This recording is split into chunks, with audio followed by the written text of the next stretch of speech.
சண்டை போட்டதும் இல்லை, தமிழர் வீணாக வந்ததை விட்டதும் இல்லை. தூணொன்று சாய்ந்தாலும் சாயும் தமிழர் தோல் வீரம் இதுவரை சாய்ந்ததே இல்லை. ஆணென்று வாழ்ந்தவரெல்லாம் இங்கே ஆமை போல் அடிமை போல் உயிர் வாழ்ந்ததில்லை. பூணாத போர்க்கோலம் பூண்டார், பகைவர் புலியோடு மோதினார். என் செய்வோம் தோழி, நானோர் கணா கண்டேன் தோழி.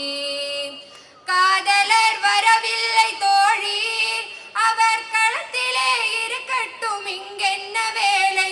மோதட்டும் பகைவர்கள் முன்னால், தோழி முத்தமும் சத்தமும் வெற்றிக்கு பின்னால். மாதர்கள் வீரமே பெரிதாம், அவர் மாட்டாலும் போரிலே மாளட்டும் என்பேன். ஆதலால் இசை பாடு தோழி, தமிழ் அன்னையின் புகழ் பாடு வாழட்டும் நாடு. அன்னையின் புகழ் பாடு வாழட்டும் நாடு. அன்னையின்